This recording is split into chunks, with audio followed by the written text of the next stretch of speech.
gusenga bikwiye kuba priorite. Mujya mubona muri y'imodoka zabaye nyinshi mu muhanda, amategeko y'umuhanda avuga ko iyo hagiyemo umupolisi asimbura ibyapa byose, hanyuma akavuga ngo ndategetse ziriya nizize, ziriya nizibe ziretse. Nibyo bita priorite. Nagira ngo mbabwire ngo ibintu byose dukora byose bikwiye kubanzirizwa no gusenga. Muri iki gihe c'akavuyo k'ibintu byinshi, ikiguzi cy'ubuzima kiri hejuru n'ibindi bintu byinshi nyene duhigwa n'ibintu byinshi, gusenga bikwiye kuba ari byo bibanza. Ntuzagire ikintu na kimwe ukora utabanje gusenga. Ni byiza kwihererana n'Imana muri babiri, kuko Yesu yasenga wenyine. Imana ikunda ubuzima muri prive, apana gusengera gusa muri rusange. Rata hari imbere y'uburiri bwawe ukwiye kuhagira icyumba c'amasengesho. Nta kintu kijya kinezeza nk'iyo ndi kugenda ni jyenyene nta wundi muntu turi kumwe. Mbwira Imana intege nke zanjye, nkayibwira utuntu twose, nkavuga wow, ndaruhutse. Ntukajye usengera hano gusa. Oya, hari abantu batunze Imana iba mu rusengero. Ukwiye kubaho ubuzima Imana igukeneye mu ibanga, kubera ko mwari muzi abantu bazinutswe kwatura kuko baturiye abantu bakabivuga. Mwari muzi abantu batangiye ibyifuzo muri rusange ejo bikabatanga mu rugo. Ni byiza gusenga, ariko ni byiza gusenga wihereranye n'Imana. Niba ushaka gusuka umutima wose imbere y'Imana, ni byiza kwihererana nayo. Bariza umuntu mwicaranye ngo muherukana n'Imana muri babiri, agusubije ngo iki? Ariko ubundi reka mbabaza abantu bafite abafiance bari hano, cyangwa se abagize abafiance, kujya kuvugana na fiance biravuna. Umva ngo abahungu bavuga make, iyo bagiye guhura na fiance ibyo bavuga ntibibura. Nase niba Imana ari fiance wawe, ni gute bikugora kujya kuvugana nawe? Gusenga bikwiye kuba uko umutima utera. Dukwiye kuba dusenga. Kimwe mu bintu nzi byiza mu gusenga, waramutse usenga neza ukabura umunyamasengesho mwiza, nta hungabana wagira, nta gahinda gakabije wagira, kuko ibyakaguteye agahinda uba wabisohoye ukakira ihumure ry'Imana. Gusenga ni ibintu byiza wongeyeho cyane. Bikwiye guhinduka nk'uko ifi iba mu mazi, bikaba ari bwo buzima bwacu. Nta kizakora itamenyesheje intore zayo. Nta kizakora itamenyesheje intore zayo. Hari umwana umwe twabanye ahantu hamwe nigeze kuba hakugiriya. Uwo mwana yiga mu wa 6 primaire mu ndebe. Yari afite nyirakuru w'umurozi. Nari mvuze w'umurozi. Hanyuma abadayimoni babwira nyirakuru ko afata uwo mwana akamutambaho igitambo, akamuha uburozi agapfa. Noneho uwo mwana twarasenganaga, yari umwana yuzuye umwuka wera kuva ari mu wa 4 primaire. Afite umwuka wera mwinshi, apana ibintu abantu bigana. Oya, yari afite umwuka wera. Hanyuma ava ku ishure ashonje, asanga nyirakuru yamuteguriye ibiryo birimo uburozi. Umwana arangije arahumiriza, azamura ikiganza, Mwami Yesu. Akivuga Mwami Yesu ahita connecta mu ijuru, avuga mu ndimi. Nyirakuru yicaye mu murere amwitegeye amureba. Nyirakuru we igihe umwana arimo kuvuga mu ndimi, nyirakuru yabonye umuriro umanutse mu isahani y'ibiryo. Umuriro uraka mwinshi. Umwana yavuze amina, umuriro urazima. Ntabwo yarazi biriho biraba. Igihe nyirakuru ahita arasimbuka, afata yasana avuga ngo mwana wanjye, ngo mbabare nari nkwishe. Mwagiye musenga koko? Mwagiye musenga? Kwari gihe uzagira ibihumanya utabizi. Abanyafrika bararoga. Uzi ko guha ibirayi ipusi zikavugira mu nda ntazo wariye. Wariye ibirayi ipusi zikavugira mu nda. Bazi shimi ku rwego rutarabaho ruri mpuzamahanga.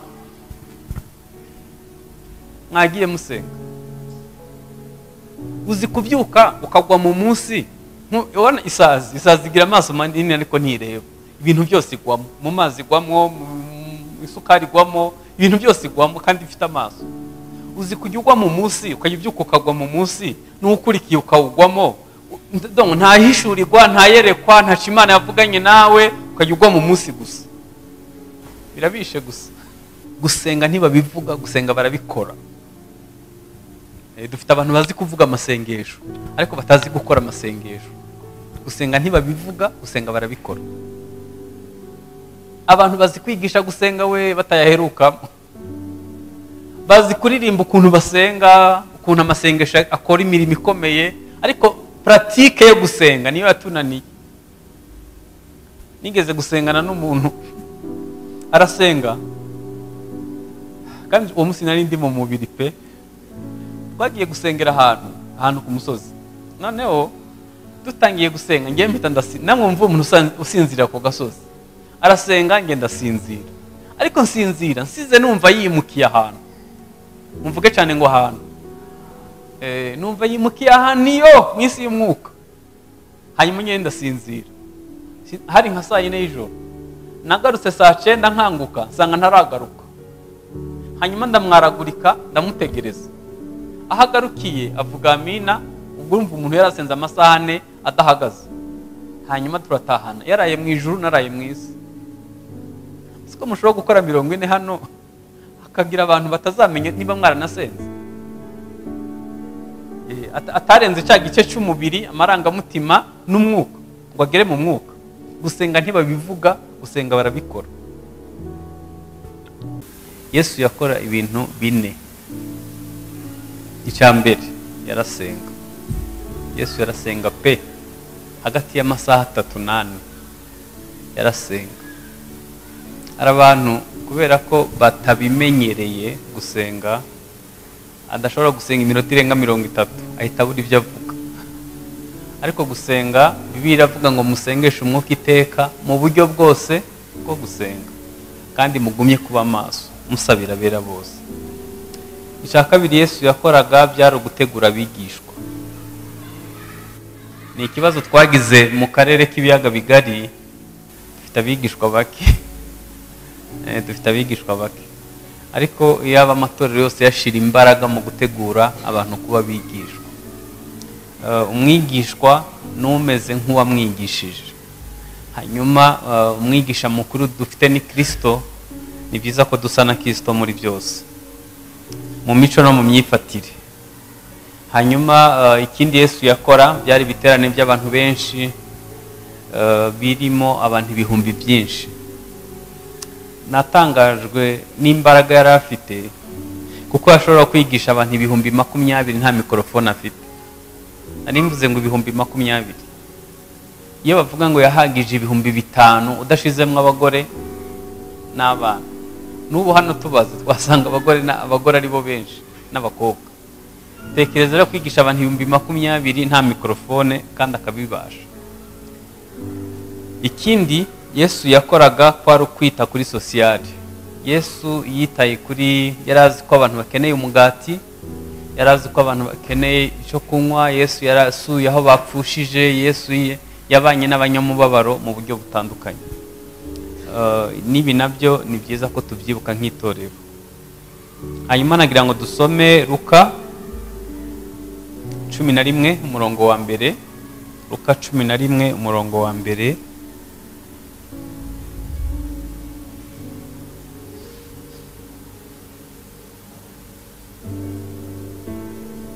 Haravuga ngo nuko ari ahantu hamwe asenga, arangije umwe wo mu bigishwa be aramubwira ati, databuja twigishe gusenga nk'uko Yohana yigishije abigishwa be. Amen. Akabazo rero nshaka kubabaza, gusenga birigwa? Musubize yego cyangwa we. Gusenga birigwa? Kandi tudasenga amasengesho yanditse nk'aya baba shuti bacu. Hari abashuti bayandika ku isi yose bakavuga amasengesho amwe. Hanyuma ni gute tubyiga? umubebe iyo ariho ariga kuvuga atangira avuga hajya ahera kuri papa cyangwa mama. Papa. Kubera ko ahera kuri papa nabyo. Hanyuma bikazagera igihe akavuga interuro, bikagera igihe akavuga icyongereza n'igifaransa cyangwa n'izindi ndimi bitegwa. Abana bari munsi y'imyaka 5 bashobora gufatira byibuze indimi enye icyarimwe akazivuga mu buryo bw'ubuhanga. Hano uyu mwigishwa yabonye Yesu asenga, arangije aravuga ngo twigishe gusenga. Ntabwo ndi buvuge ibyiza byo gusenga, ariko kimwe mu bintu nzi byiza mu gusenga, waramutse usenga neza ukabura umunyamasengesho mwiza, nta hungabana wagira, nta gahinda gakabije wagira, kuko ibyakaguteye agahinda uba wabisohoye ukakira ihumure ry'Imana. Gusenga ni ibintu byiza wongeyeho cyane. Bikwiye guhinduka nk'uko ifi iba mu mazi, bikaba ari bwo buzima bwacu. Hanyuma gusenga birigwa, yego. Dufite abantu basenga nabi, bitubahirije amategeko. Umuntu agizwe n'ibice bitatu: umwuka, ubugingo n'umubiri. Urusengero rwari rufite ibice bitatu: hanze, ahera n'ahera cyane. Yesu yavuze amagambo 3: musabe, mushake, mukomange. Isengesho riba ryubahirije amategeko cyangwa se riba ryujuje ibisabwa iyo ryubashe ibyo bice bitatu. Reka duhere ku ihema. Hanze habaga igicaniro, ahantu abaturage bose bagarukira bazanye ihene n'intama baje gusaba imbabazi. Hari abantu bakijijwe bagarukira muri Mbabarira, ariko ntibageze ahera ngo batoranyirizwe kuba ishanga ryera, abatambyi n'abami mu bwami bw'Imana. Nta nubwo bageze ahera cyane muri ofisi y'Imana, kubera ko ahera cyane niho honyine haba isanduku y'isezerano, niho hava amabwiriza Isirayeli izagenderaho umwaka wose. Umutambyi yinjirayo rimwe mu mwaka, kandi akabanza kwitambira icyo gitambo, hanyuma agatambira Abisirayeli. Yabaga yambaye umunyururu, kubera iyo winjirayo ufite amanyanga. Nta nubwo yabaga ari amanyanga akabije. Niba Imana yaravuze ko umutambyi yambara imyenda y'umweru, hanyuma umutambyi akibesha akambarira ku ikabutura y'umukara, ntabwo yagenda ngo agaruke. Abantu basengana ingeso, abantu basengana ibintu mu mitima. Imana ishimwe ko tutakigwayo, Imana ishimwe ko tutakigwayo. Ariko urebye ibintu abantu basengana ntabwo byoroshye, ndaza kubigarukaho. Ni byiza ko turenga hanze tukagera ahera cyane. Uko Yesu yavuze ngo igihe kiza kandi kirasohoye, abasenga Data bakwiye kumusengera mu mwuka no mu kuri. Imana ni umwuka, ishaka ko n'abayisenga bayisengera mu kuri no mu mwuka. None aho hantu mujye mwumva tuhagera, aho mvuze hitwa ahera cyane, mujye mwumva tugerayo neza, cyangwa tugarukira ahantu hitwa mu marangamutima, mu gice cyo hagati cyitwa ubugingo. Aho hantu iyo hageze, iyo wagize amahirwe yo kuhagera, nawe ubwawe urabimenya. Hari abantu bazi kuvuga basigiwe kuvuga, ariko abo bantu iyo yagize amahirwe agakandagira ahera cyane, ahita yitonda akavuga make, kubera ko mu kubaho kw'Imana ntiwabona ibindi uvuga. Uzarebe iyo umuntu yasenze nk'itatu yiyirije, yasenze neza, uhita ubona ari umwana mwiza, hari ukuntu nyine ari umwana mwiza. Nubona umubiri waje ukabona utangiye guporomoka uvuga ibi bibonetse byose, uzamenye ngo ubwiza bw'ahera cyane bwashize. Ubundi hari ukuntu umuntu yageze ahera cyane yitwara. Kugeza aha muri kunyumva? Yego. Gusenga biriko. Hanyuma ndashaka kubabwira utuntu 10 twonyene. Utuntu 10 twonyene twadufasha kumenya gusenga. Icya mbere ni P 10 bakoresha mu gusenga. P, inyuguti ya P 10 mu gusenga. icyambere bikwiye kuba priorite. Gusenga bikwiye kuba priorite. Priorite mujya mubona muri y'imodoka zabaye nyinshi mu muhanda. Amategeko y'umuhanda avuga ko iyo hagiyemo umupolisi asimbura ibyapa byose, hanyuma akavuga ngo ndategetse ziriya nizize, ziriya nizibe ziretse. Nibyo bita priorite. Nagira ngo mbabwire ngo ibintu byose dukora byose bikwiye kubanzirizwa no gusenga. Muri iki gihe c'akavuyo k'ibintu byinshi, ikiguzi cy'ubuzima kiri hejuru n'ibindi bintu byinshi nyene duhigwa n'ibintu byinshi, gusenga bikwiye kuba ari byo bibanza. Ntuzagire ikintu na kimwe ukora utabanje gusenga. Hari umwana umwe twabanye ahantu hamwe nigeze kuba hakugiriya. Uwo mwana yiga mu wa 6 primaire mu ndebe. Yari afite nyirakuru w'umurozi. Nari mvuze w'umurozi. Hanyuma abadayimoni babwira nyirakuru ko afata uwo mwana akamutambaho igitambo, akamuha uburozi agapfa. Noneho uwo mwana twarasenganaga, yari umwana yuzuye umwuka wera kuva ari mu wa 4 primaire. Afite umwuka wera mwinshi, apana ibintu abantu bigana, oya, yari afite umwuka wera. Hanyuma ava ku ishure ashonje, asanga nyirakuru yamuteguriye ibiryo birimo uburozi. Umwana arangije arahumiriza, azamura ikiganza, Mwami Yesu. Akivuga Mwami Yesu ahita connecta mu ijuru, avuga mu ndimi. Nyirakuru yicaye mu murere ahantu amwitegeye amureba. Nyirakuru we igihe umwana arimo kuvuga mu ndimi, nyirakuru yabonye umuriro umanutse mu isahani y'ibiryo. Umuriro uraka mwinshi. Umwana yavuze amina, umuriro urazima. Ntabwo yarazi biriho biraba. Igihe nyirakuru ahita arasimbuka, afata yasana avuga ngo mwana wanjye, ngo mbabare nari nkwishe. Mwagiye musenga koko? Mwagiye musenga? Twari gihe uzagira ibihumanya utabizi. Abanyafrika bararoga. Uzi ko guha ibirayi ipusi zikavugira mu nda ntazo wariye. Wariye ibirayi ipusi zikavugira mu nda. Bazi shimi ku rwego rutarabaho ruri mpuzamahanga. Mwagiye musenga? Uzi kubyuka ukagwa mu munsi, ubona isazi igira amaso manini ariko ntireba. Ibintu byose igwamo, mu mazi igwamo, mu isukari igwamo, ibintu byose igwamo kandi ifite amaso. Uzi kujya ugwa mu munsi, ukayibyuka ukagwa mu munsi, n'ukurikiye ukawugwamo. Donc nta hishurirwa, nta yerekwa, nta Imana yavuganye nawe, ukajya ugwa mu munsi gusa. Birabishe gusa. Nta kizakora itamenyesheje intore zayo. Nta kizakora itamenyesheje intore zayo. Nagize mama w'umunyamasengesho. Mama yari umunyamasengesho pe, no ku mubiri yari afite ibimenyetso bigaragaza ko asenga. Yashobora gupfukama amasaha arenze 4. Hanyuma umusumwe Imana iramubwira ngo ejo saa 4 z'amanywa ntuzagira ahantu njya, hari umushitsi azagusura kandi azaba ari mubi. Hanyuma arabyuka arategura, asengera urugo rwose, saa 4 z'amanywa umurozi abarinji.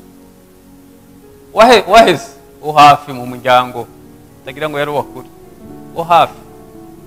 Hanyuma mama aterura isengesho, akivuga ngo Mwami Yesu, wa murozi avuza induru. Abadayimoni barasha. Abantu b'Imana baratinyitse. Ntuzapfe kubigabiza. Imana iba mu ruhande rwabo. Baramu yaravuze ngo abonye intare ngujyamye hagati muri bo. Hanyuma aramubwira ngo nguhaye amahirwe, akira Yesu umwami n'umukiza cyangwa usubirane ibintu byawe. Aravuga ngo ndamutse nihanye ngo abakurambere banyica. Kumbe uwo mugore yari atwite, umupfumu aramubesha ngo azaze kwica abana b'iwacu, undi bwiyo nda atwita azayibyara. Abantu n'abagome. Cyabaye niki? Icyabaye nuko yagiye atihanye. Hanyuma yanda yaje kuyibyara, ayibyaramwe umwana umutwe utifunze neza, ubwonko buri hanze. Uwo mwana ahita arapfa, wa murozi ahita arasara. N'ubu n'umusazi. yarasaze. Hanyuma muzajye musenga. Gusenga bikwiye kuba priority. Icyabaye ni iki? Ntimwumva ko umurozi yinjiye iwacu ku muryango aho yinjiriye bahiciye inzoka 9 buri gitondo bagasanga hajyamye inzoka. Kubera iki? Iyo Bibiliya ivuga ngo ibirenge byuzanye inkuru nziza ni byiza ku musozi, umunsi haje ibirenge bibi iwawe uzamenye ko uzagwana nabyo. Ubu hari umukozi yakwinjira mu rugo rwawe ukararujyana n'umugabo, ari umukozi gusa wakiriye. Ubu ushobora kwakira umuntu muri shop yawe ugahita ukinga imiryango ugasubira ku isuka. Mwagiye musenga. Gusenga bikwiye kuba priorite. Ntabwo tubikora kuko baturarikiye 40 hano, ntabwo tubikora kuko umushumba yadushuhije cyane ngo dusenge. Oya, gusenga bikwiye kuba uko umutima utera. Dukwiye kuba dusenga. Icya kabiri, kugira ngo usenge neza bisaba perseverance. Perseverance ntabwo nzi niba ndi bubyite kwihangana, birajya nko gusa. Gupersevera ni ukunyura mu nzitizi, ukamena ibikuta, ukagera ku ntego. Niko gupersevera. Ni ukwihangana ugaca ahantu hagoye. Kubera ko gusenga kugeza igihe Erika izasenyukira. Gusenga kugira ngo uzarenge ibyo bakuzinze n'amagambo bakwatuyeho. Reka mbabwize ukuri, muri deliverance iyo turirukana abadayimoni biroroha, ariko kugwana n'umwuka w'umuntu uriho uvuga ngo mu izina rya Yesu agasubiramo ngo mu izina rya Yesu. Kwirukana abadayimoni bari mu muntu biratworohera, ariko kwirukana umwuka w'umuntu ukugwanya nico kintu kivuna kuruta ibindi byose. Umuntu wiriza akiriza, umuntu usenga nawe agasenga. Ntabwo nzi niba mwumva neza icyo ndiho ndavuga, ariko iyo bakwaturaho nabi bakajya ngo kandi wagakobwa uri indaya, ntibagufashe nturasambana na rimwe, ariko bakajya bakwatura gusa kuri indaya, baba bariho barakubakira igicu hejuru cy'umwijima. Ni ukuvuga ngo uzahora urwana n'ico gicu. Come on. Igihe Yesu yari i Getsemani, hari abantu bazi ngo Satani abikuzimu. Mwese niko mubizi? Ntabwo ari byo, ntabwo Satani abikuzimu. Satani yamanukanye na 1/3 cy'ingabo zitazwe umubare. Satani ni ikiremwa, ntabwo ari umuremyi, ntabwo abera hose icyarimwe, ntabwo yaba hose icyarimwe. Noneho ariko ari strategique. Yahise afata ingabo azipanga mu migwi 4: abatware, abafite ubushobozi, abategeka isi y'umwijima n'imyuka mibi y'ahantu ho mu ijuru. Satani ntari ikuzimu, ntabwo ndi buvuge kuri buri mugwi, sibyo naje kuvuga. Satani ari mu kirere n'ingabo zatoranyijwe zitangira amasengesho y'abera. Iyo usenze isengesho riri mu mubiri, ayo masengesho yose barayatoragura, kuko Satani yigira marayika w'umuco, ahita aza akaguha ibisubizo bijya nko gusa nibyo wasabye. Niyo mpamvu umuntu akubwira ngo rega ngo nguriya muhungu ngo naramweretswe ngo ko azaba umugabo wanjye. Weretswe n'Imana yahe? N'Imana yahe. Hanyuma Yesu igihe yari i Getsemani rero, baba dayimoni bose mvuzeho mu migwi 4 baraje bubaka igikuta hejuru ye. Isengesho ryazamuka bakarifata, bagwana inkundura. Hanyuma Imana ibonye Yesu agiye kunanuka, yohereza marayika mukuru, nubwo ni chef d'état major, aramanuka baca irembo mu kirere ngo bamugeraho, bamusubizamwe imbaraga. Abwira ba Petero ngo mubyuke tugende, ndakomeye, numvise imbaraga z'umutima zije. Reka mbabwize ukuri, tugomba kumena ibikuta tukagera ku Mana. Niyo mpamvu isengesho risengewe mu mwuka rimera nk'isasu. Isasu ryoroheje rishobora kugenda metero 900 mu isegonda. Afite umuntu yishwe n'isasu ntabwo yumva imbundi iturika, kuko iturika deja yarangije gupfa. Imbundi iturika nyuma, isasu ryagiye kera. Ni nako bigenda. Iyo usengeye mu mwuka, isengesho rica muri baba dayimoni, rigahita bagasigara bahumbaguza bibaza ikihanyuze. ntabwo baribona kuko ryasengewe mu mwuka. Ariko gusenga ubyuka ugasenga wisiga amavuta wambara ipantaro, ayo masengesho usibye abadayimoni nta nubwo yakwirukana ipusi, nta kintu yakumarira. Tugomba kuperesevera. Icya gatatu, pe ya gatatu ni plan. Ni byiza ko dusenga twakoze plan, apana gusengera mu kavuyo. Sibyo? Ni byiza gukora plan yo gusenga, kirazira gusengera mu kavuyo. Hagiye dusenga, dusengera iki? Nyambona abantu mu madini amwe namwe bategura amasengesho ngo y'imisi 120, ngo y'imisi 600. Reka mbabwize ukuri, niba imisi 3 ya Esther yarahagaritse genocide, hajya umuntu amara 120 bimeze bite? Kuko nta plani, ntituzi icyo dusengera, ntituzi n'uburyo dukwiye gusenga. Murebe hano mu gisirikare hari ibisasu bihenda, nka rokete. Ni igisasu baremeye kumena brende, ni igisasu baremeye bakoreye kumena beto. Noneho ndebera nk'umusirikare yafata ico gisasu gihenze kiri hejuru y'amadolari 200 kimwe akagitera nk'inyoni, ntabwo bamutwara indera? Muzi ibisasu mwirwa mupfusha ubusa, nta brende zihari. Ugasenga utazi icyo usengera, nta plani, nta. Yesu yavuze ngo ikintu cyose muzasaba mugishizeho umutima, Data wa twese azagikora. Aho kugira ngo wicare hano uvuga ibintu bidafashije, byibuze wabaye twagiye gusenga ahantu umuntu arantangaza pe. Uwo muntu yarantangaje. Muzi ukuntu yasenze? N'umuntu amaze imyaka 19 nta mwana arabona, aracategereje urubyaro. Ariko yarasenze abwira Imana ngo Mana sinzabye bagira hari saa 9 y'ijoro. Abwira Imana ngo nsenge ibisekuru 5 bizankomokaho. Ntihazabemo umurozi, ntihazabemo umutinganyi, ntagire uzapfa yiyahuye, ntagire n'uzabyara ikinyendaro. Ndamureba sanga sinkijijwe, numva najya kwigira nk'umubatizo. Kubera ko giye mfite abahungu babiri, sindasengera abagore babo, sindasengera abuzukuru babo, sindasenga. Kandi uwo muntu ibyo yizeye azabibona. Niba ashobora guprojecta mu myaka 500 azisengesho ry'ukuri, none uraza mu kubaho kw'Imana ukavuga ubusa. Ibirayi, izuba ryavuye, imyenda baramvuze, mbega ibintu biciriritse we. Muri 40 tugomba kuba dufite plan y'ibintu twifuza ko Imana izana nk'impinduka muri iki gihugu n'amahanga. Ye plan. Chakane, pe ya kane, kwera.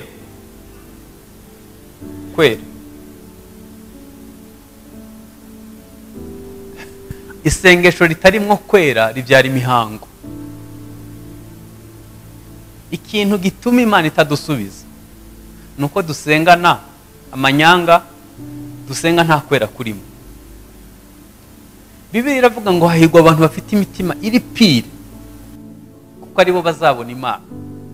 Hahirwa abantu bafite imitima iboneye, kuko aribo bazabona Imana. Reka mbabwire ikintu cyantangaje ngiye muri Isirayeli. Yesu yaravuze ngo nujya gutanga ituro ukibuka ko ari icupfa, usiga ituro aho ugeze, ubanza ujye kwikiranura, uzatura ubutaha. Muzi ikintu yaravuze? Iyo uvuye ruguru mu majyaruguru ya Isirayeli umanukiye Yerusalemu, ku muntu w'umugabo azi kugenda mu butayu ahagenda iminsi 5, hari n'abakora iminsi 7 n'amaguru. Ndebera ubwo uzi ikintu yaravuze?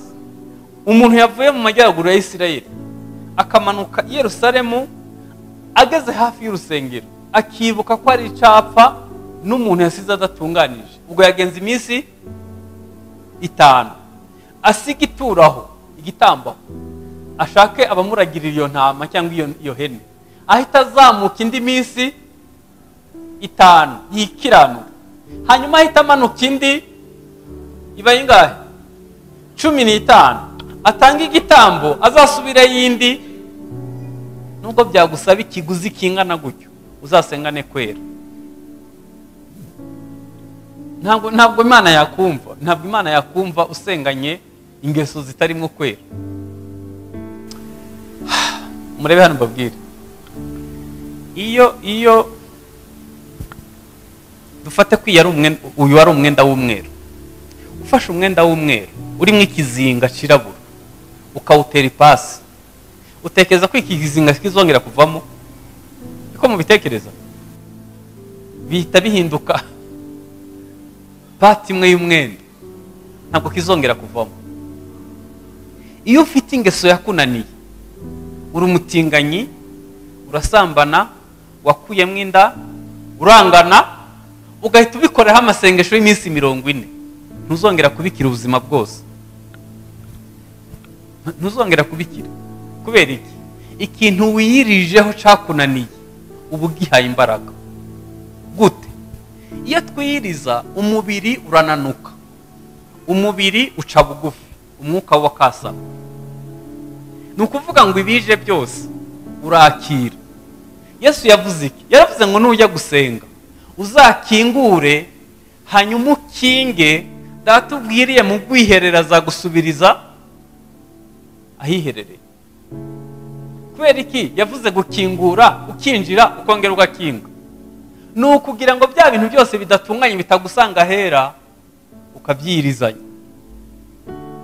Uzi ko ari umuntu atangira gusenga akivuga ngo Umwami Yesu, agahita atangira kureba agafilime, akareba agafilime k'ubuzima bwe, niba yakonegise ku maganya, niba yakonegise ku muhungu bateretana, niba yakonegise ku, agahita areba agafilime, mukazarinda murangiza gusenga atazi aho yarari. Mwagiye musengana kwera. Cya gatanu, pe ya gatanu ni purpose. Gusenga bikwiye kuba bifite intego. Ni iyihe ntego yo gusenga? Iyo dusenga ni iyihe purpose? Dusenga ngo tugere kuki?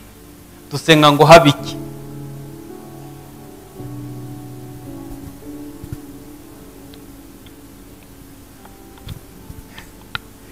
Mwari muzi abantu bose basenga iyo baba basengana intego nzima. Umunsi umwe abakunda kunkurikira urugero ngiye gutanga bararuzi. Navuye hano i Kigali njya gusengera ku musozi umwe wo mu majyepfo. Kera bicemewe kera.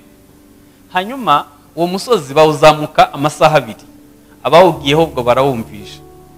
Noneho mbona abantu bazamuka bikoreye amabuye. Noneho ntekereza ko hejuru hari umushinga w'inyubako.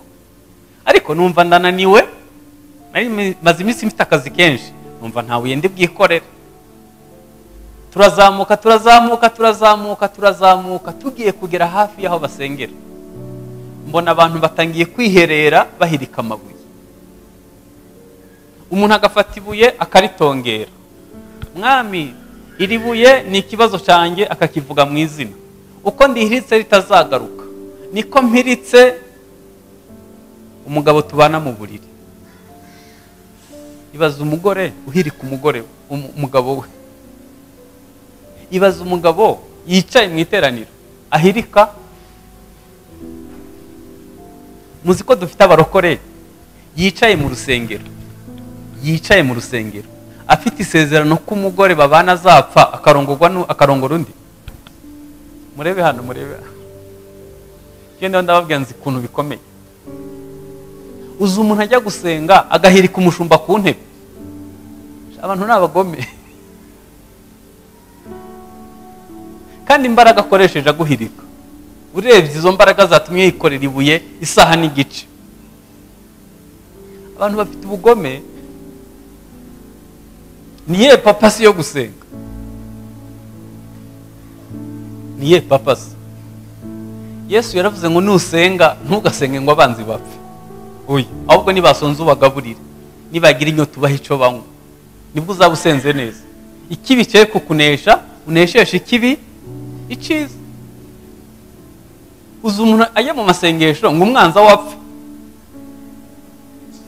Barokore n'abagome. Niye papasi?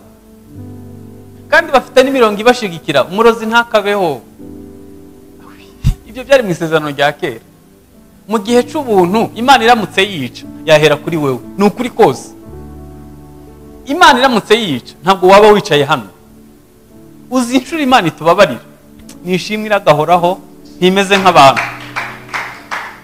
Gusenga ni byiza, papa si ni iyihe? Bibiliya iravuga ngo murasaba ntimuhabwe kuko musaba nabi. Pe ya 6 ni ugusenga wishingikirije ku masezerano y'Imana. Amasezerano y'Imana. Gusenga wishingikirije ku masezerano y'Imana. Ni izihe promese zanditse muri Bibiliya Imana yavuze ku buzima bwacu? Bibiliya irimwe amasezerano 3,000, irimwe imigisha 8,000. Ikibazo ntituzi aho byanditse. Nababwiye ubushize harimo amagambo 2 promese Imana yasezeranye. Nayahe masezerano? Ijambo rivuga ngo ntutinye yanditse inshuro 365. Ijambo rivuga ngo ntukiganye ryanditse inshuro 350. Noneho uhitubara inshuro tubyuka twatinye, inshuro tubyuka twiganyira, kuko ntituzi amasezerano y'Imana yanditse muri Bibiliya. Nyamara umusore uri hano yenda gukora ubukwe, ahuye na boss umwe mu bakomeye hano bayafite, ago bati ntutinye ndi kumwe nawe, ubukwe nzabugukorera. Yagendera mu 108 yumva bizemera kandi bishobora no kutemera. Ivuga bikaba, itegeka bigakomera, yibeshaho abantu, yo yavuga ukumva ntubyizeye. Hano kera nigeze kubabwira ngo ibindi bintu byose turabyizera ukuye mu Imana. Uba amazi ngiye kuyanywa, sinzi uwayakoze, sinzi niba ataroze, kandi nyanywa nyizeye. Iyi nzu bayubaka ntitwari tuhari, ishobora kutugwaho twese tugapfa, ariko twicaye dufite umutekano. Umumotari utazi niba afite perimi, utazi niba gwari igicuri, ujya kuri moto akagutwara ukumva urabyizeye. Iyo winjiye muri bisi ntubanza kubaza ngo hajya ngo wakoreye perimi ryari, uzi gutwara, ujyamwe akagutwara tu. Usiga umukozi mu rugo ukamusigira umutungo wawe n'abana bawe ukumva urabyizeye, ntuzi se, ntuzi nyina, ntuzi bikomera tunze, nta niranga muntu yufite ukabyizera. Nyamara Imana yavuga ngo ntutinye ndi kumwe nawe ukumva ntubyizeye. Imana itubabarire gusa. Iyo dusenga twishingikiriza ku masezerano y'Imana, cyangwa dupfa gusenga gusa. Ntabwo nzibagirwa umupapa umwe yaguye mu gico cy'abacengezi, hanyuma asenga amagambo 2 gusa.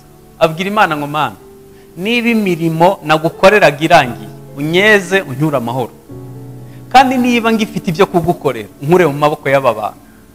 Habaho umushefu wabo ari munsi y'umuhanda, aza yiruka, aravuga ngo mwafashe bande? Asanga bamupfukamishije bagiye kumwica. Aravuga ngo uyu ni umushumba wanjye, ngo naramunaniye gusa njya mu ishamba, wari kuyu ni umwana w'Imana. Ahita aramufata amusubiza mu modoka aragenda. Ntibisaba gusenga 120, bisaba umutima. Tugomba gusenga na kwera, twishingikirije icyo Imana yavuze. Hakuri kuvuga Mana baranyanga, ndashonje, Mana ndakenye, Mana ibyo bintu ntukajye imbere y'Imana ngo uvuge amatiku. Ujye wibwira ngo Mana wavuze ngo. Iyo uvuze icyo yavuze ibyumva kuruta iyo uvuga ibyo itavuze.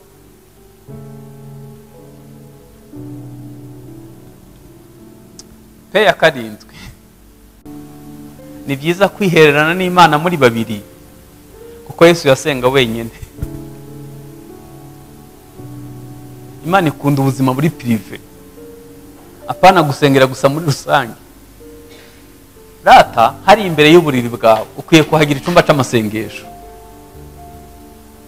Nta kintu kijya kinezeza nk'iyo ndi kugenda n'igenyene nta wundi muntu turi kumwe.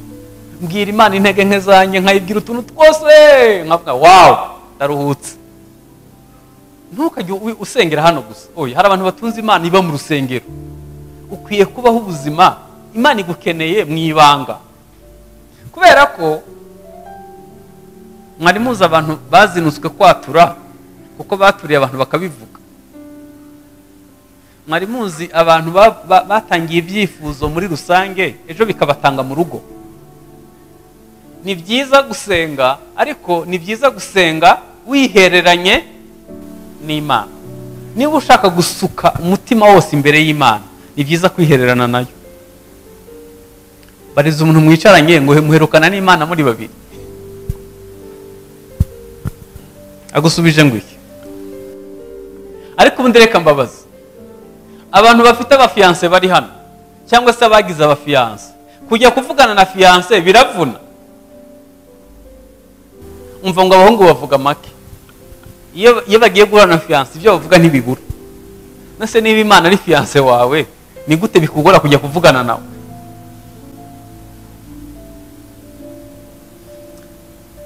Peya munani ni praise, gushima. Praise and worship, gushima. Gusenga bikwiye kuba biri mu ishimwe, apana gusa kuvuga ibyo ushaka kwiga ukemurira, ahubwo ukwiye no kwiga kwishimira. Umubosi umwe ngo yari harubaka inzu ndende, ni agatekerezo numvanye abavuga butumwa, namwe ushobora kuba mufite ukundi mwakumvisha. Ngo yari harubaka inzu ndende, hanyuma abakozi bamanuka hasi kwa kuntu bajya gushaka avoka n'imigati ni hasi, cyangwa babagemuriye simbizi. Hanyuma ari hejuru ku nzu abona inzoka nini iriho irasatira abakozi aho bicaye.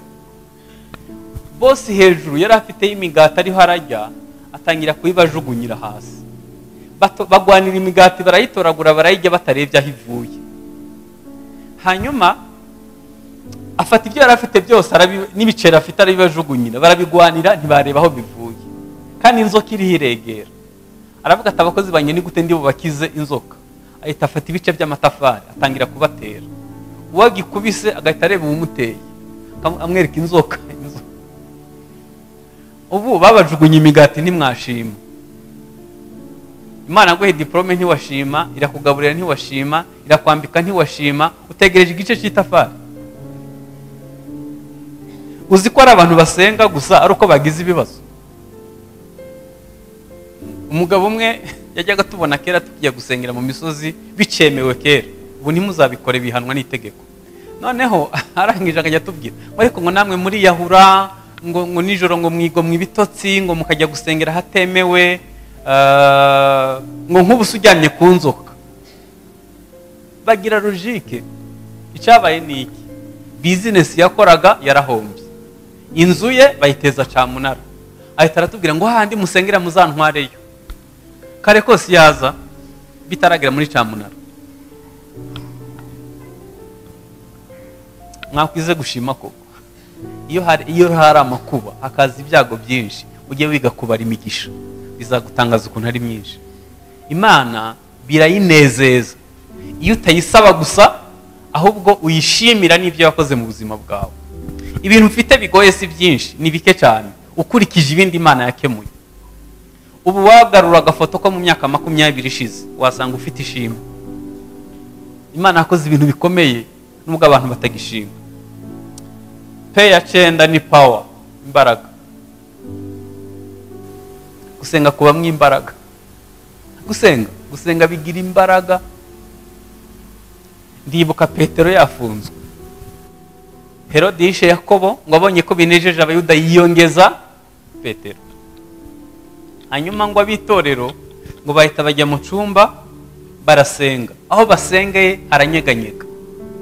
Marayika ahita amanuka muri gereza abwira Petero ngo ambara imyenda yawe nkurikire, abera babyanze. Ntabwo uri bupfuye umuzi. Akambabaza. Ubu nta bintu dukwiye kwanga. Ahubwo turabyanga turi bande. Ubu se turamutse tubyanze Imana ntiyabyanga. Muziki Imana ikeneye abantu bashobora gusenga aho basengeye hakanyeganyega. Gusenga bigira imbaraga. Mutekereze Herode, niba mwaramusomye mukumva imbaraga yari afite. Herode yaje kwifatira nk'umugabo wawe n'abajepe, akaba ari umwitwarira, akamufungira hagati y'abajepe 16. hanyuma uyu muntu batwaye umugabo we Herode yatwaye, agahita azana akavuga ati mumfashe gusenga, nyakubahwa Herode niwe yaje mu rugo, n'abamurinda batwara umugabo wanjye. Muzi ukuntu twamubwira ngo nta kundi, tumusengere yezwe, Imana imuha ubugingo buhoraho, kubera ko tuzi ubukana bwa Herode. Ariko nagiye ngo mbwire abantu twateranye hano, ukundi kurahari abera basenze. Ntimukavuge ngo nta kundi Imana ishobora kuzura n'uwapfuye. Ukundi kurahari. Imana, nabonye abantu babyaye nta matirise bafite mu nda. Umubyeyi umwe yarashatse hakugira ngo asame, agira ikibyimba muri matirise mu nda hose. Agiye kwa muganga bapimye basanga inda yose yuzuye ibibyimba. Icyabaye niki, bahise bamubaga diligence. Avuye mu kinya bamubwiye inkuru ebyiri. Baramubwira ngo inkuru ya mbere ikunezeza, ntabwo ugipfuye wishwe n'ikibyimba. Murabizi ko biriya bibyimba byo mu nda bizana anemi, amaraso agashira. Hanyuma baramubwira ngo inkuru ya kabiri, ntukibyaye, twagukuyemwo nyababyeyi. Arataha, yarakijijwe, arihangana, hashira imyaka. Rimwe batumira umuvugabutumwa nk'uko naje hano. Hanyuma uwo muvugabutumwa acumbika mu rugo rw'abo bantu bakunda kwakira abashitsi. Mujye mukora imirimo myiza, ntawe uzamenye ko izagutabara byagenze. Hanyuma ku cyumweru giterane gishoje, umumama yiherana umukozi w'Imana, amubwira ngo umukozi w'Imana, ngiye nkubwira agahinda afite, ndabizi ko ntazabyara, barambaze bakuramwe indi byara, ariko agahinda k'umwana kagiye gutuma nsara. Uwo mukozi w'Imana yarihutaga, ahita asenga isengesho rigizwe n'amagambo nk'abiri gusa. Yaravuze ngo Mana, uri umuremyi, nturarangiza kurema. Uyu mubyeyi umumara umubabaro, ahita aragenda. Nyuma y'amezi 2, umudamu batetse yumva biranuka. Kuruka bimumereye nabi, ajya kwa muganga kureba wa muganga we yamubaza. Aramubwira ati muganga, basigaye bateka nkumvise se, wandebe ikibazo mfite. Muganga aramureba, areba fayiro ye, aramubwira ati mada, agahinda k'umwana gatumye usara, ninjye wakubaza, ntuzabyara, genda ubyakira, hanyuma usohoke nakira abandi. Aramubwira ati muganga, amafaranga ni ayanjye, rebera ndakwishura. Ntiyarebye agasanga harimo umwana. Nyuma yaho ntiyabyaye abana 4. Ntimukajye muvuga ngo nta kundi, ukundi kurahari. Ibintu siyansi itemera, twebwe tubyemera nk'imbaraga zikiza. Siyansi ntemera ko kanseri ikira. Ijambo ry'Imana rivuga ngo tuzarambika ibiganza ku bagwayi bakire. Abantu basenze neza kanseri yakira. Gusenga harimo imbaraga. Naragwaye nambara rupe, amaso yarapfuye ntareba. Hanyuma naragwaye igifu, banyandikira kukibaga. Naragwaye mara amezi 6 mu bitaro. Nanyweye ibinini 960. Umunsi umwe umuntu ambonana igisashe cyuzuye ibinini. Aravuga ngo ushobora kubaho ubu buzima dusenga Imana nyamana. Ahita afata ibinini aransengera, ahita arabita. Nakize ubwo.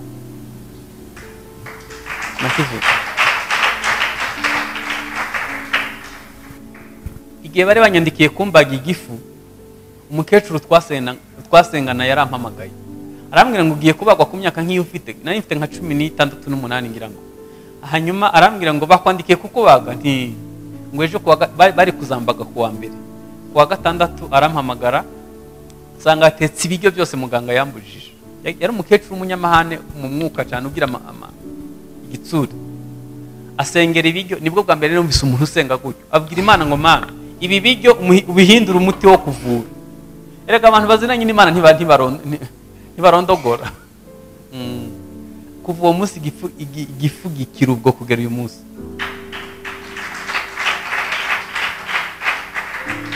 Uzirupe igihe nazitaye 9 n'umunani mu bibare kuri rya zuba, turi hanze, umukozi w'Imana yaraje arambwira ngo kuramo, kuva uwo munsi nkira amaso. Imbaraga z'Imana ziracabaho, mu Mana habamwe imbaraga. Pe ya 10 ni practice. Gusenga ntibabivuga, gusenga barabikora. Dufite abantu bazi kuvuga amasengesho ariko batazi gukora amasengesho. Gusenga ntibabivuga, gusenga barabikora. Abantu bazi kwigisha gusenga we batayaheruka, bazi kuririmba ukuntu basenga, ukuntu amasengesho akora imirimo ikomeye, ariko pratique yo gusenga niyo yatunaniye.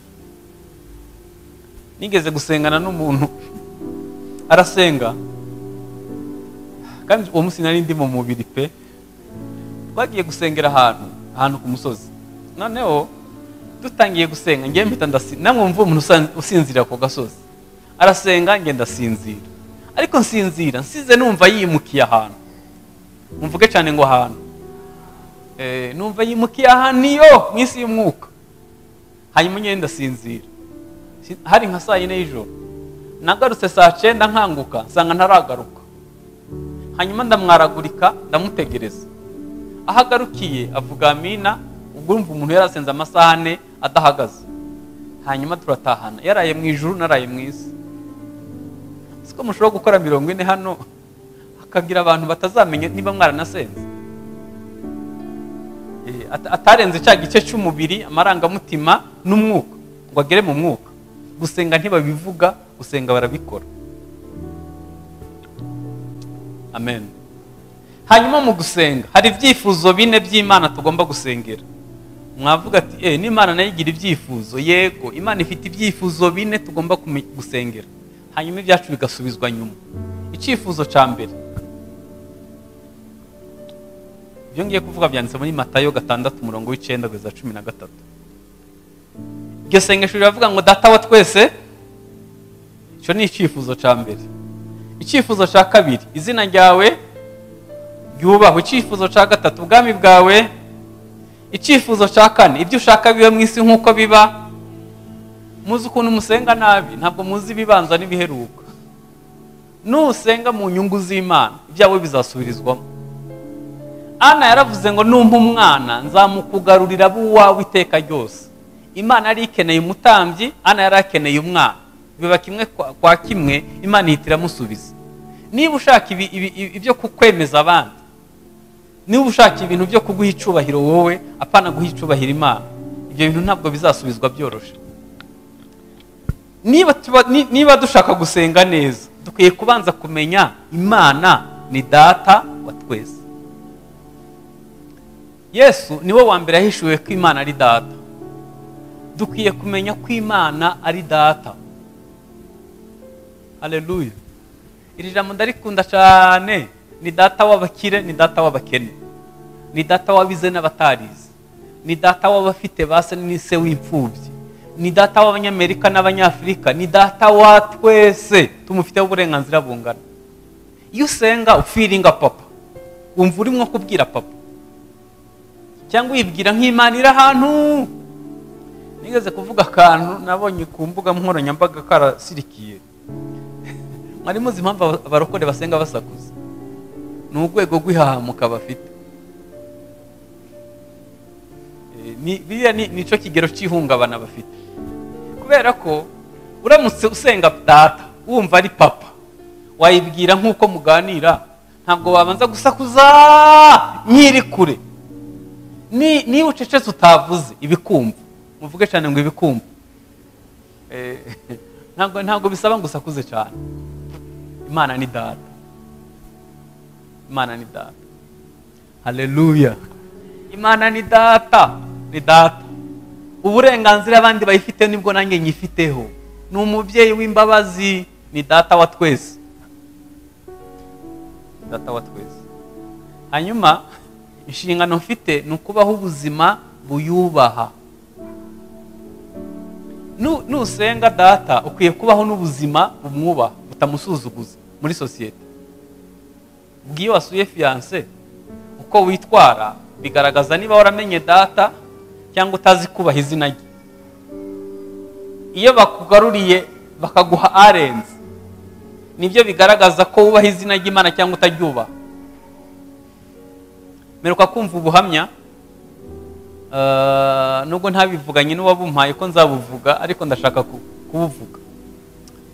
Uyu muntu yari ashonje, hanyuma ashonje ajya aravuga ati n'ubundi ngiye kugwa mu nzu. Arasohoka aba yiyenzayenza nka hariya ahantu abantu bose batemberera hasanzwe. Aho hantu ahatoragura ikofi. Iyo kofi ayisangamwo amafaranga menshi y'amadolari. Ntimwumva ko ashonje? Hanyuma asangamwo na carte de visite ya nyiri kofi. Asangana umuntu ntabwo yarazi uwo ari we, nta nubwo byigeze bimunyura no mu mutwe. Afata telefone ahamagara wa wundi, asangana umuntu udahamagagwa n'ubonetse wese.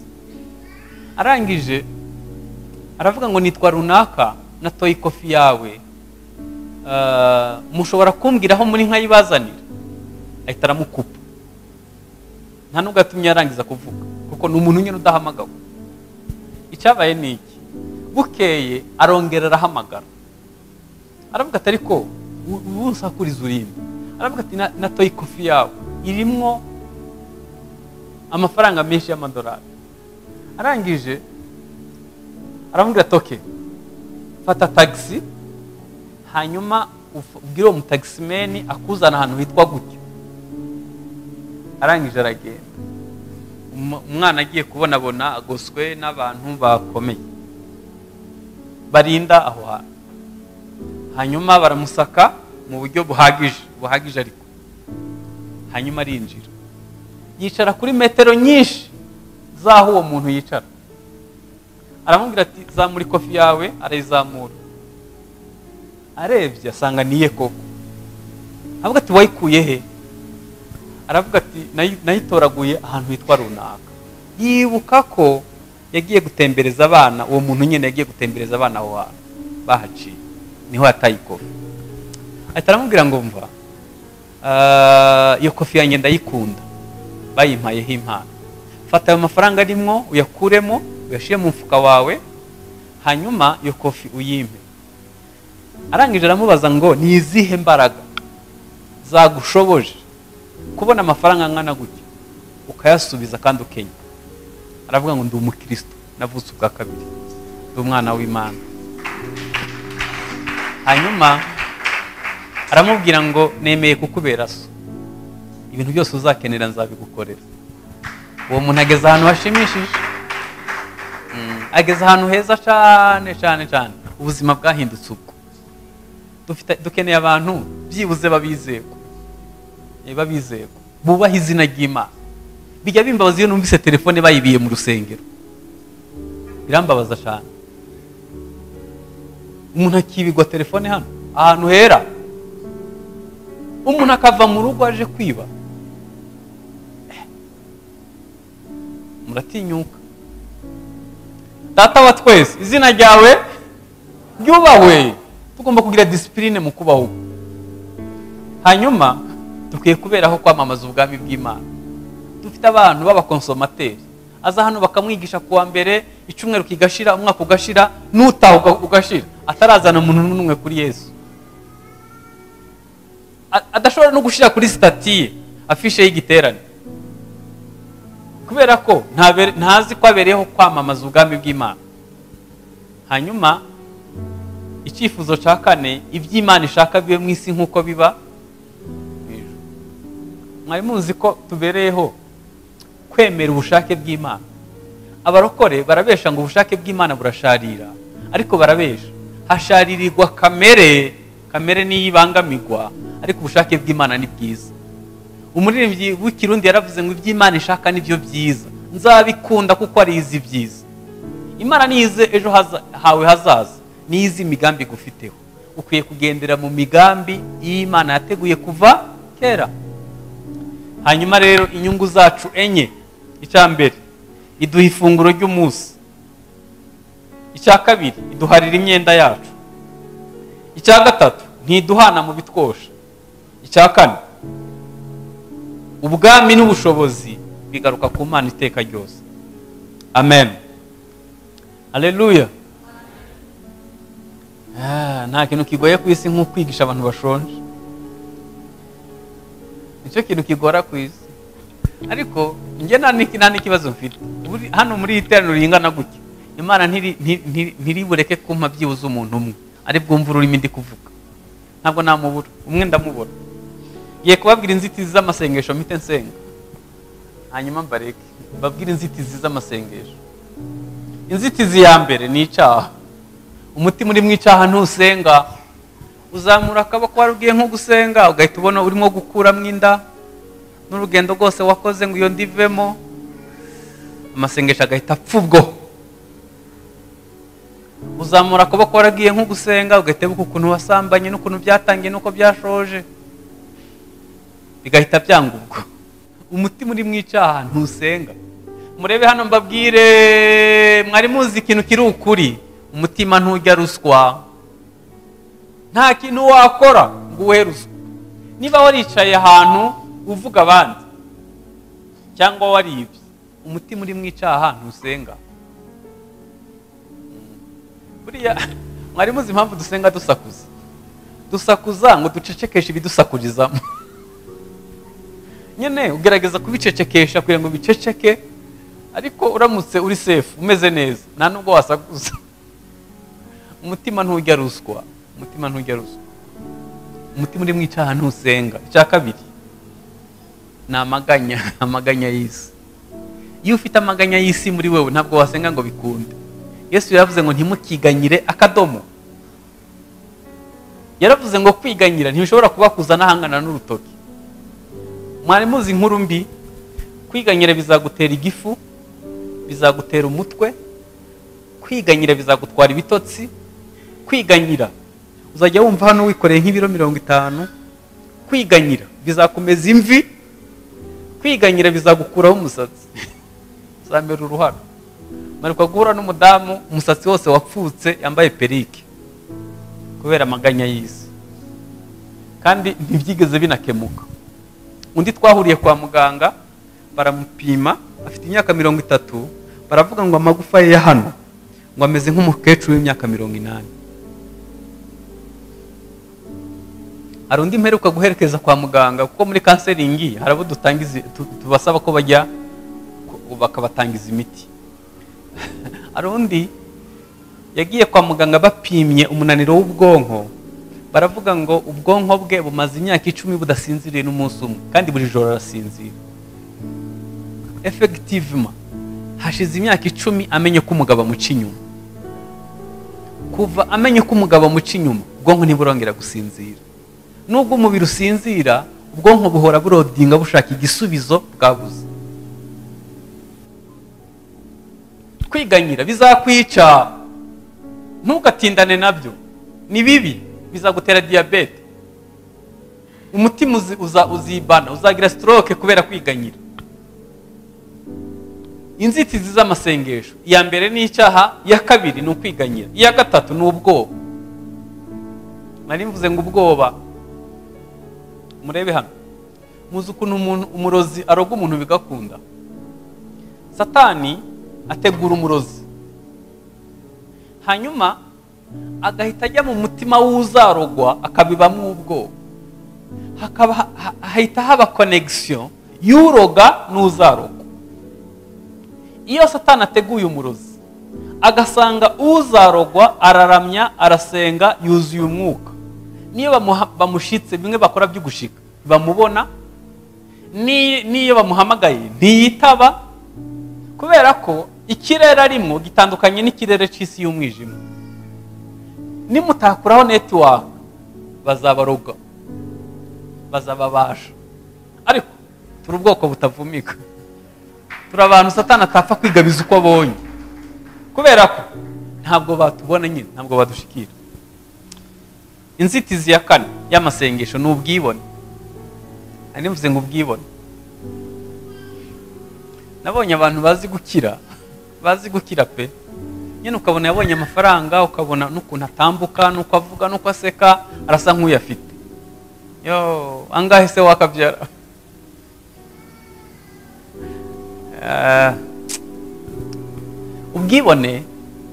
ubwibone bubanziriza kugwa. Imana igwanya, Petero 5:16, mwese mukenyere kwicisha bugufi kuko Imana igwanya abibone, abicisha bugufi Imana ibahera ubuntu. Mwicishe bugufi muri munsi y'ukuboko gukomeye kw'Imana, izabashira hejuru mu gihe gikwiriye. Hari umugabo witwa Nebukadineza yubatse Babuloni bigezweho by'ico gihe. Yubaka utuzu 260 mu kirere tw'abarinzi b'umujyi.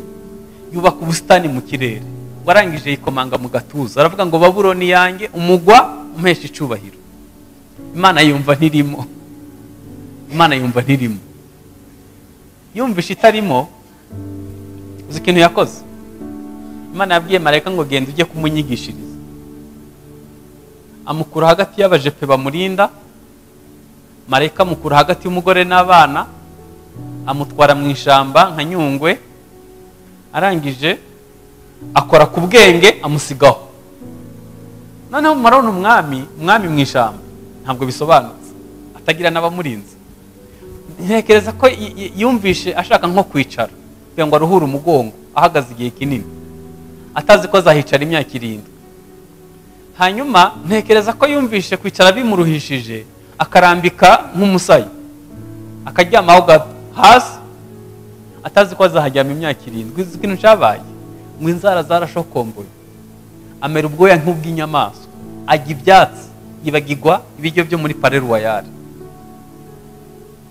Kugeraho mu myaka 7 yahamaze, aho ntihanteye ubwoba. Muze ahantu hanteye ubwoba nuko umugore we n'abana n'abayobozi b'igihugu, ibihugu 127 ntibigeze bamenya ko umwami adahari. Byari bimeze nko kuryama no kwicura. Imyaka 7 yangana nko gusinzira ugakanguka mu gitondo utazi ibyabaye.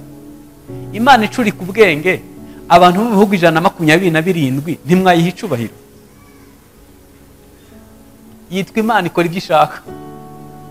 Imana igwanya abibone. Uzibwira ngo wiyitirire ibintu Imana yakoze. Imana ikunyuzijeho umugisha w'urugo, wenda ni wowe winjiza menshi uri umudamu, cyangwa ni wowe winjija menshi uri umugabo, ugatangira kuvuga ngo ni ngewe ubagize, ni ngewe ukora cyane. Mbega ubwibone! Ubusa upfuye twahita dupfa.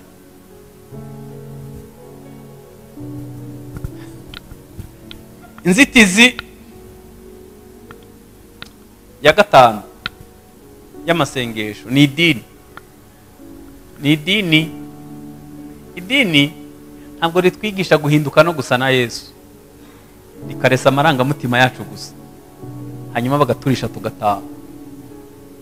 Iyo tuvuze idini, tuba tuvuze inyigisho z'ubuyobe, tuba tuvuze abantu batigisha abantu babageza kuri Kristo, aho kugira ngo bahindure abantu kuba bigishwa, bahindura abantu kuba abayoboke babo. Njya numva abantu bahamagara abantu ngo muzazi wacu, ngo dufite ikiganza gishushe, twirukana inyatsi n'akarande n'imivumo n'amadeni, ibintu byose muzazi. Bantu bima, abapasteri ntabwo tugomba kubwira abantu ngo nibaducamo nibwo bazagera kuri Yesu. Twebwe turi icyapa cereka abantu ngo ku musaraba ni hariya, ugiye wakirirayo. Turashaka kugarura umwenda ukinza hera, kandi umwenda ukinza hera waracitsemo 2. Muzi impamvu Yesu yaciyemo umwenda ukinze mo 2 akawucamo? Uriya mwenda wari uremereye, wapima ibiro 300. Kubera iki wacitsemo 2? Imbere ya Yeremiya ahera cyane higiriye hari isanduku y'isezerano. Hanyuma mu gihe bajya mu bunyage bw'imyaka 70, ntabwo bazi neza aho Yeremiya yahishe isanduku. Bagumizaho rido, abantu bagumya gutamba ibitambo, kandi hirya hari y'ubusa, nta sanduku ihari, kandi isanduku yari ihagarariye kubaho kw'Imana. Niyo mpamvu Bibiliya ivuga ngo urwandiko rw'imihango yarukujeho kubamba ku musaraba. Muzi impamvu icyo yashaka gukora? Yashaka gukuraho rido ngo yerekane ko hirya nta kiriyo.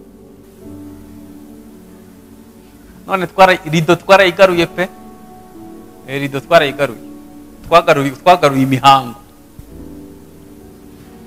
Murabizi mbabwira, niba kubaha Imana twakunganya n'ijipo n'igitambaro n'ikoti na kositime n'umusatsi n'amaturo, iyo Mana yabiciriritse.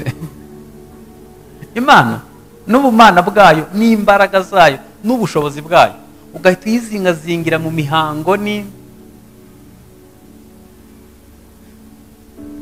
Reka mbasabe muzaba abana b'Imana, ntimukaba abanyedini, kuba umwana w'Imana ni byiza. Hanyuma mu gihe cy'intumwa ngo iyo bigishwaga ngo basubira mu rugo ngo bakareba ko bigishijwe ibiri ukuri. Imana ishimwa ko yaduhaye Bibiliya mu Kinyarwanda, aho ushobora kumenya ngo ibi biri ukuri, ibi ntabwo biri ukuri. Inzitizi ikurikiyeho ni ubutamenya, ignorance, ubujiji. Ubutamenya ni ikintu kibi. Ejo nababwiye ngo Imana yabwiye Mose ngo namanike inzoka ku giti, abayireba bose barakira. Hanyuma Bibiliya iravuga ngo baranga. Umuti wari uwo gusa, gukura amaso hasi no kureba ku musaraba ku giti. Hashize imyaka mu Rwanda umusaraba umanitse, ariko benshi baranze. Indi nzitizi ni ubuyobe. Ubuyobe ni ikintu giteye ubwoba. Uyu mujyi wuzuye ubuyobe ku kigero ntababwira. Bamwe bigisha ubuntu butangaje, ibyaha twakoze kera n'ibyo dukora ubu n'ibyo tuzakora ubutaha byose byarababariwe.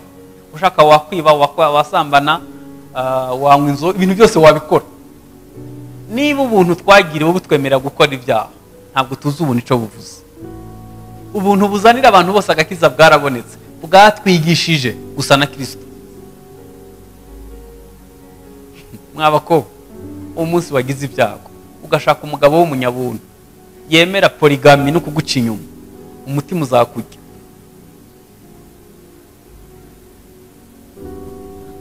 Umunsi wagize ibyago ugashaka umukobwa w'umunyabuntu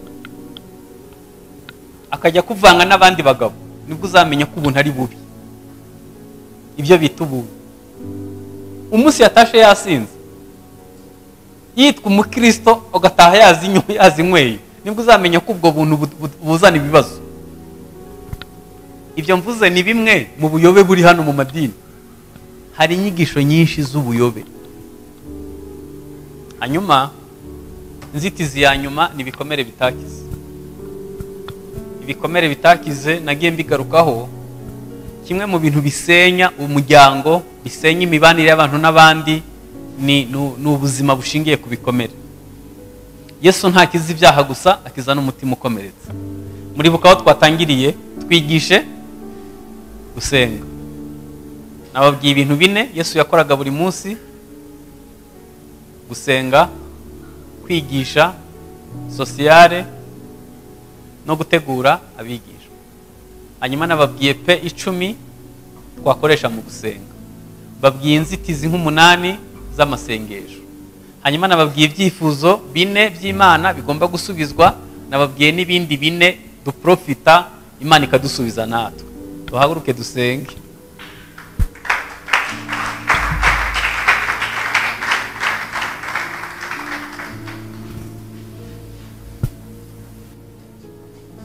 Mana twigishe gusenga, dushoboze kubaho ubuzima busenga. Niwo muyoboro wonyene wadushiriyeho kugira ngo duhure nawe. Iri torero mu masengesho y'imisi 40, ntabwo tugomba gusenga by'umuhango, tugomba gusenga bizana impinduka. Tugomba gusenga bitadusiga uko twari tumeze, tugomba gupersevera tugaca mu nzitizi zose